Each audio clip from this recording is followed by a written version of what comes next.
Okay, let's unpack this. We are diving into a question that really hits home for, well, pretty much everyone, right? Whether you're managing a big project, leading a small group, maybe navigating a marriage, what actually makes a partnership work?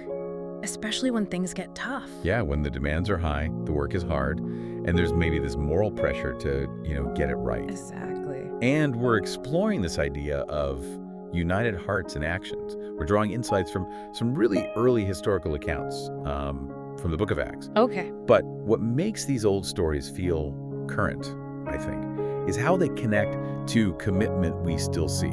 We've got modern examples like Elder Shijin and Kiping you mentioned. Right, their 23-year journey. Yeah, 23 years co-laboring spiritually, professionally. It just shows this kind of unified purpose is still possible, still relevant. And that's why we're here, really, using these real-world partnerships as a kind of lens to look at two couples from way back in the early church. Foundational couples, yeah. Our mission is to look at these two really stark examples. Both were, united in action, but their legacies couldn't be more different. It's a deep dive into integrity, work, and working together. And if you want the quick version, it's this. Both couples were totally on the same page with their choices. Okay. But one pair was united in trying to fool the community and ultimately fooling the Spirit of the Lord, as the text says. The other, they were united in radical, repeated sacrifice for the mission. Big difference. We probably have to start with the negative one first, the cautionary tale.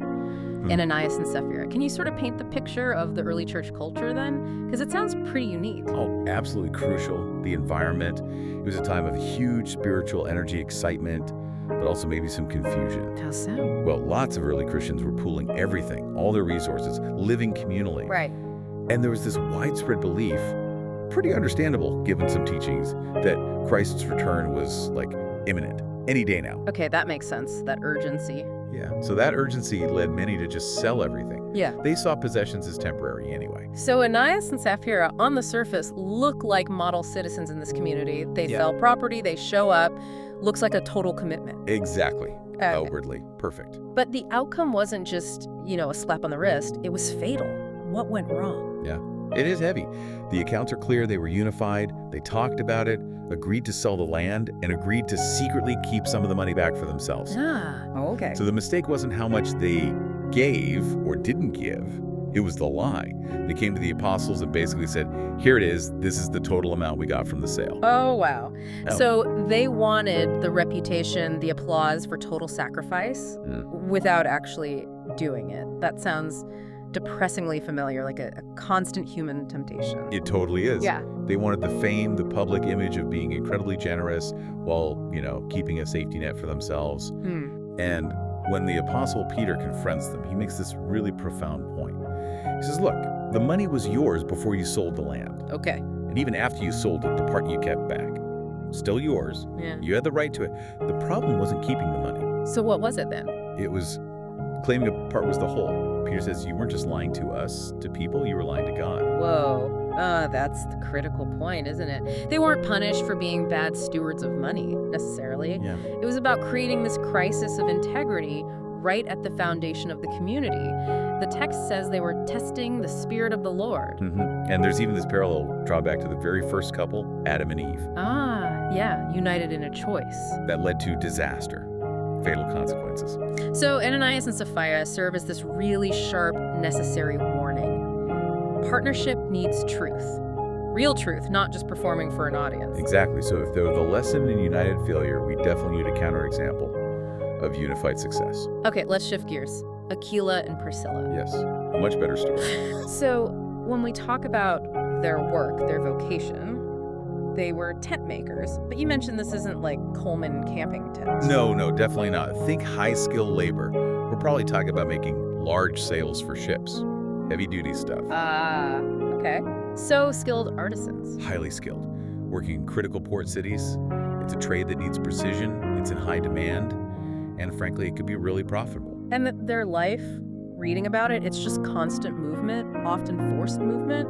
That would stress any partnership, let alone a business. They started in Pontus, which was kind of remote. Relatively, yeah. Yeah. Then they moved to Rome. the center of everything, the empire's capital. Big jump. Huge. Yeah. And by running a business there, they get exposed to all this Greek and Roman culture, sophistication, probably put them way ahead of many other Jewish communities culturally. They were, cosmopolitan business owners. But then that cosmopolitan life gets totally upended. They're forced out of Rome because of religious factor. Yes, expelled for being Jewish.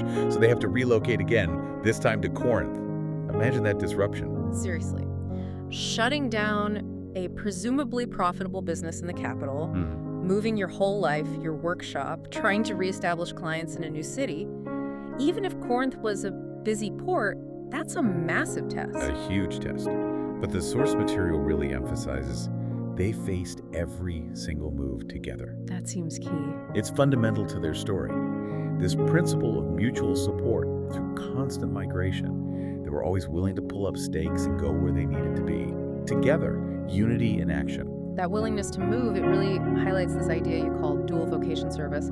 They weren't full-time church workers. Not at all. They were skilled laborers first, who wove their faith into their professional lives. And that's such a powerful model, isn't it? It shows you don't need to be on the ministry payroll to have a ministry. Yeah. We see it elsewhere too, like Daniel in the Old Testament, serving Babylonian kings, high government official. Right. Top advisor. While keeping his faith rigorously, excelling professionally and spiritually. And Aquila and Priscilla had to strike that balance daily. Running a sail-making business. That sounds intense. Long hours, focus needed. For sure. 6 days a week, they had to be diligent workers, like the commandment taught. Right. But all the demands, the travel, the business socializing, the sheer labor, none of it seemed to crowd out their commitment to faith and service on the Sabbath. And that service started right there in their workshop, didn't it, when Paul shows up in Corinth? Exactly. They take him into their home. Why? Because he was a fellow tradesman. Same craft. Not just, oh, here's a fellow believer. It was professional solidarity, too. Precisely. He makes tents, we make sails. Close enough. Come on in. That detail is brilliant. Paul probably needed work, and they maybe needed an extra hand. So here's my practical question, though. Paul lives and works with them for, what was it, a year and a half? Yeah, a substantial amount of time. 1 year, 6 months. Okay, how did they manage that? Running a high-demand business, probably profitable, and hosting Paul, who, let's be honest, was likely a whirlwind. Traveling, writing, teaching constantly.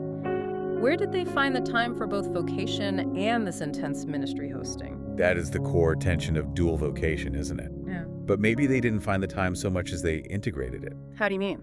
They didn't seem to see work and ministry as separate boxes, living together, working together. That created the perfect environment for discipleship. Oh, okay. Think about it. Paul, who had this incredible theological training under Gamaliel. Top-tier education. Right. He's teaching them daily. Maybe over the cutting table while they're working on sales, maybe over dinner. Their hospitality wasn't just shelter. It became the way they grew spiritually, continuously. It wasn't extra time they found. It was the lifestyle they built. That makes sense. So they go from sort of passively receiving Paul's teaching in Corinth learning from him, to becoming active mentors themselves when they move again, this time to Ephesus. And this involves Apollos. Yes, Apollos. This is where Aquila and Priscilla really step up and show what they've learned. Tell us about Apollos. He sounds impressive. Oh, very. Highly educated, incredibly eloquent, really skilled at explaining the scriptures in public. A natural leader, loads of potential. It's a but, right? There's a but. He had this gap in his understanding. He only knew about John the Baptist's baptism. Meaning he understood the law, repentance, the preparation for Christ. But he hadn't fully grasped the complete picture of Christ's finished work, the Holy Spirit, the new reality. Okay, so a foundational piece was missing, and here come Aquila and Priscilla, these tent makers, faced with guiding this recognized, eloquent, highly educated public speaker. Did they feel intimidated? Did they just defer to his status? Seems like they didn't know, and that's another powerful lesson here. Mentorship isn't about status. Right. They weren't bowled over by his public profile or his speaking skills. They saw his potential, absolutely, but they also saw that spiritual gap. So what did they do? The text says they took him aside, privately, and accurately explained the true way of God more fully. Took him aside. That private, discreet approach says a lot. It does. They didn't challenge him publicly, didn't undermine him. They respected his dignity while addressing the deficiency. That takes real humility, but also real confidence on their part. Yeah, they didn't need a fancy title or a degree to mentor someone who was arguably a senior leader already. Exactly. And their investment paid off. Apollos became hugely important in the early church.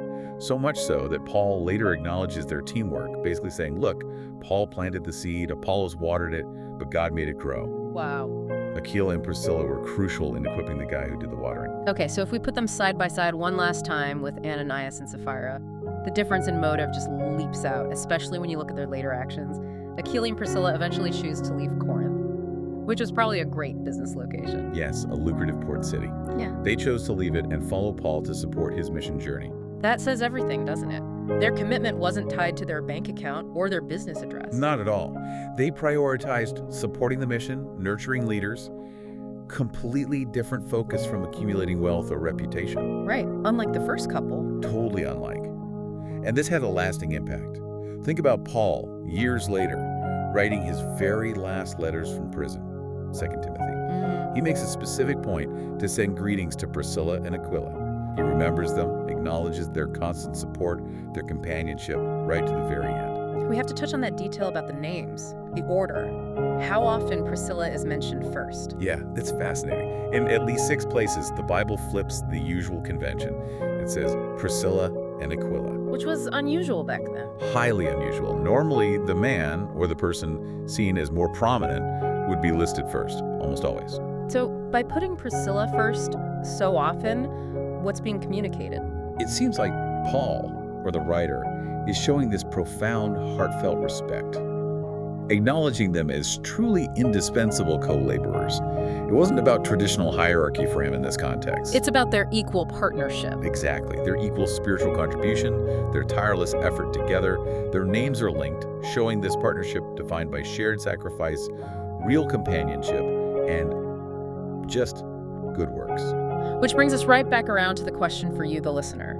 Thinking about your own partnerships, marriage, work team, church group, whatever, will that partnership be remembered, like Aquila and Priscilla, thanked right up until the end? Or will it end up being more like a negative example, someone people have to be warned about, like those others? Paul warned Timothy about Demas, Alexander. Yeah, it's a sobering thought, because the key lesson here isn't just about being united. United hearts and actions sounds good, but... But Ananias and Sapphira were united too. Exactly. Adam and Eve were united in their choice. Yeah. Unity itself isn't the ultimate measure of success. So the crucial thing, the variable, is making sure those united actions are actually rooted in... Right. Genuine intent. Genuine intent, yeah. Obedience to truth. Right. A willingness to sacrifice. Yeah. Not just self-interest or trying to look good or deceiving people to gain some kind of social standing. And this isn't just for married couples. This historical deep dive applies way more broadly. Oh, absolutely.